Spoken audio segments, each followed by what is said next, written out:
वो ज़माने में मुअज़्ज़ज़ थे मुसलमान होकर और हम ख़ार हुए तारिके कुरान होकर ताक़ों में सजाया जाता हो आँखों से लगाया जाता हो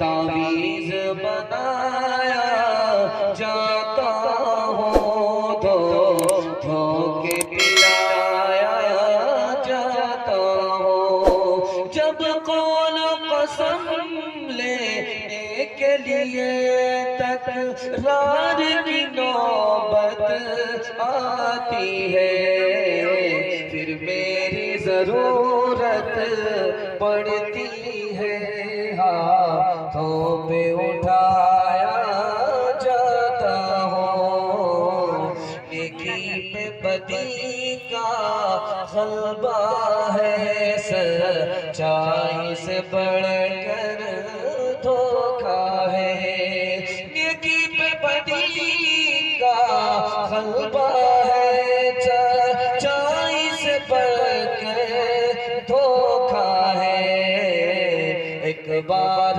हंसाया जाता हो 100 बार रुलाया जाता हो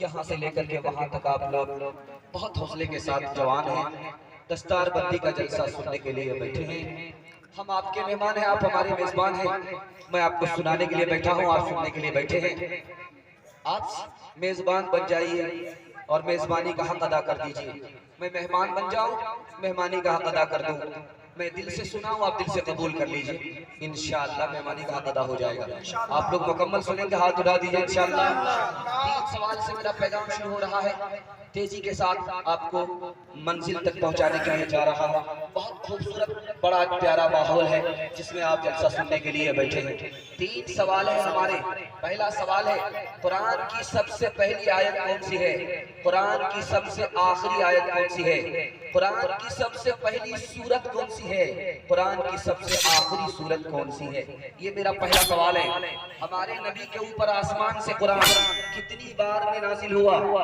आसमान से कुरान जमीन पर उतरा कितनी बार में उतरा अल्लाह का पैगाम आसमान से जमीन पर कितनी बार उतरा ये मेरा दूसरा सवाल है तीसरा सवाल है आखिरी सवाल है कि आदमी जब नापाक हो तो कुरान की तिलावत क्यों नहीं कर सकता आदमी को वजू नहीं है तो कुरान क्यों नहीं छू सकता? कुरान कौन छूता है बगैर वजू के? और कुरान बगैर गुस्ल के, जिस पर गुस्ल हो, कुरान की तिलावत नहीं कर सकता। इसका राज क्या है? इंशाल्लाह ताक़ों पर कुरान होगा, पढ़ेंगे कम देखेंगे ज्यादा, हाथ उठा दीजिए। आप लोग बाईपास जा रहे हैं, दिलो दिमाग को ताजा रखिए, हाजिर रखिए, वरना दुआ देने के बजाय जनाजा ही पढ़ करके चलिए। 3 सवाल है हमारे, तीनों सवाल का जवाब को मुकम्मल करके मैं पैगाम को शुरू करने के लिए जा रहा हूँ। मेरा पहला सवाल था, कुरान की सबसे पहली सूरत कौन सी है? कुरान की सबसे पहली सूरत सूरह फातिहा है। कुरान की सबसे आखिरी सूरत कौन सी है? इज़ा जाअ नसरुल्लाह। कुरान की पहली सूरत सूरह फातिहा, कुरान की आखिरी सूरत इज़ा जाअ नसरुल्लाह। अब आइए, कुरान की सबसे पहली आयत कौन सी है? इक़रा बिस्मि रब्बिकल्लज़ी खलक़। कुरान की आखिरी आयत कौन सी है? वत्तक़ू यौमन तुरजऊन फ़ीही इलल्लाह। कुरान की आखिरी आयत। दूसरा सवाल आपसे था, दूसरा सवाल बड़ा प्यारा सवाल आपसे था कि बगैर वजू के कुरान को आदमी छू नहीं सकता। 3 आदमी छू सकता है। कुरान जलने वाला है, उसको बचाने के लिए बगैर वजू के कुरान छू सकता है। छोटा नाबालिग बच्चा है, बगैर वजू के कुरान छू सकता है। कुरान पर चुस्तान लगा हुआ है, बगैर वजू के कुरान छुआ जा सकता है। लेकिन गुस्ल वाजिब है, कुरान पढ़ नहीं सकता, क्योंकि जब आदमी कुरान पढ़ता है तो अल्लाह से बात करता है। अल्लाह नापाक को पसंद नहीं करता, पाक को पसंद करता है, इसलिए पहले पाक होना, उसके बाद कुरान पढ़ना है। आखिरी सवाल आपसे था, आसमान से अल्लाह का पैगाम जमीन पर हमारे नबी के ऊपर कितनी बार उतरा? हजरत आदम के ऊपर 12 मरतबा, हजरत ईसा के ऊपर 13 मरतबा, हजरत इदरीस के ऊपर 4 मरतबा, हजरत इब्राहिम के ऊपर 42 मरतबा, हजरत मूसा के ऊपर 500 मरतबा, और हमारे नबी के ऊपर 24,000 बार। खुदा है मेहरबान, बोलो बोलो है मेहरबान, बोलो खुदा है मेहरबान, बोलो बोलो है मेहरबान, बोलो। साइंस टेक्नोलॉजी में माहिर भी बनाओ और ज़ाहिर व बातिन में हक़ाइर भी बनाओ। पहले तो इन्हें यारो मुसलमान बनाओ। खुदा है मेहरबान, बोलो है वो मेहरबान, बोलो। ताजिर बनाओ, शौक से अफसर भी बनाओ, और इनको मुक़द्दर का सिकंदर भी बनाओ, पर अपनी मग़फ़िरत का सामान बनाओ। खुदा है मेहरबान, बोलो बोलो है मेहरबान, बोलो। अल्हम्दुलिल्लाह, बहुत अच्छे माहौल में सुनने के लिए जा रहे हैं। कुरान के हवाले से आपको सुनाने के लिए जा रहा हूं। आप लोग मुकम्मल सुनेंगे। जो बेवकूफ बच्चा होगा मदरसे में दाखिल करेगा, हाथ उठा दीजिए, जरा ध्यान रखिएगा। बहुत खूबसूरत, बहुत प्यारा मुताला आपकी खिदमत में लेकर के आ रहा हूँ। ये बच्चे कैसे हाफिज बनेंगे, हाफिज कुरान आप कैसे बनाएंगे? खूबसूरत, बहुत प्यारा, जिंदगी में काम आने वाला आपको मुताला देने के लिए जा रहा हूँ। 3 दिन में गुजर जाएगा, इसको ध्यान से सुनेंगे, मैं कामयाब हो जाऊंगा। आप अगर चाहते हैं कि आपका बच्चा हाफिज कुरान बने, स्कूल भी पढ़े, मदरसा भी पढ़े, मैं रास्ता बताता हूँ। हाफिज कुरान बनाना आसान है। 5 साल आप स्कूल में पढ़ाइए, 5 साल के बाद आप मदरसे में 3 साल के लिए दाखिल कर दीजिए। 3 साल के अंदर आपका बच्चा हाफिज कुरान बन जाएगा। उसका दिमाग इस तरह तेज हो जाएगा जिस तरह के चाकू पत्थर पर तेज हुआ। अब जो 3 साल का गैप हुआ है स्कूल में, बच्चे को ट्यूशन करा करके आगे बढ़ा लीजिए। सारे बच्चे इस बच्चे के पीछे होंगे, हाफिज कुरान सबसे आगे आ गया। दूसरी बात बताने के लिए जा रहा हूं, इसको आप ध्यान से सुनिएगा। आपका बच्चा अगर हिफ्ज करने के लिए आपसे कहे तो हौसला दीजिएगा, ताना मत मारिए। हौसला अगर आपने दिया तो आपको क्या मिलेगा? जब गाड़ी आपकी जहन्नम में फंसेगी तो ये बच्चा शफाअत से आपको निकालेगा।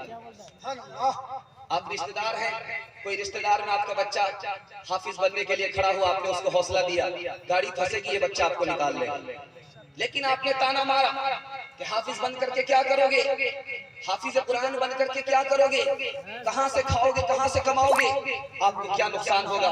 जब आपकी गाड़ी फंसेगी, आप बच्चे के बाप भी हैं, आपने ताना मारा था बच्चे को, वो बच्चा आपको निकालेगा नहीं, आप वहीं पड़े रहेंगे, जहन्नम से निकाले नहीं जाएगा। इसलिए हाथ जोड़ करके आपसे कहता हूँ, बच्चा अगर आपका बनना चाह रहा है हाफिज कुरान, उसको हौसला देना है, ताना नहीं मारना। तीसरी बात को याद रखिए जो मैं आपको कहने के लिए जा रहा हूँ कि मदरसे पर एतराज मत कीजिएगा, मदरसे के उलमा पर एतराज मत कीजिएगा, मदरसे की तालीम पर एतराज मत कीजिएगा, और मदरसे की तामीर पर एतराज मत कीजिएगा। आप चार एतराज करते हैं, मदरसे पर क्या एतराज करते हैं? ये तो बहुत पुराना हो चुका, अब इनकी जरूरत नहीं है, ये मदरसे पर एतराज होता है। मदरसे के तलबा पर दूसरा एतराज करते हैं, ये मदरसे में पढ़ने के लिए आए गए, ये क्या करेंगे, कहाँ से खाएंगे, कहाँ से कमाएंगे, ये दूसरा एतराज होता है। तीसरा एतराज होता है, ये मदरसे वाले दीन का काम नहीं करते तो तनख्वाह लेते हैं, मदरसे के उलमा पर एतराज करते हैं।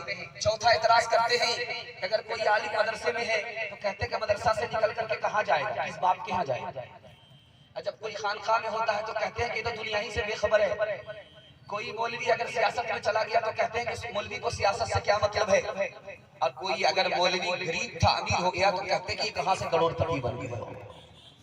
अगर आपने मदरसे पर एतराज किया, मदरसे की तालीम पर एतराज किया, मदरसे के उलमा पर एतराज किया, आपको क्या नुकसान उठाने पड़ेंगे? चार नुकसान उठाने पड़ेंगे। जरा ध्यान रखिएगा, अगर ये मदरसा नहीं होगा, मदरसे के उलमा नहीं होंगे तो आप इंसान भी नहीं रहेंगे, जानवर हो जाएंगे। अगर ये मदरसा नहीं होगा, मदरसे के उलमा नहीं होंगे तो निकाह के लिए कोई औरत आपके लिए हलाल नहीं होगी। अगर ये मदरसे नहीं होंगे, मदरसे के उलमा नहीं होंगे तो पता है क्या होगा? आपके दीन इस्लाम का निशान मिट जाएगा।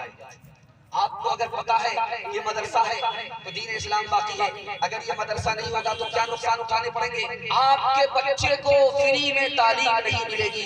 वाहिद दुनिया का एक ही इदारा है जहां आपका बच्चा, गरीब बच्चा, फ्री में मुफ्त में तालीम हासिल करके हाफिज कुरान बन जाएगा। इस्लाम के इस मरकज से हुई तक़दीस आज़ादी की, 100 बार सदाएं गूंजी है, 100 बार सदाएं गूंजी है, तकबीर आज़ादी की।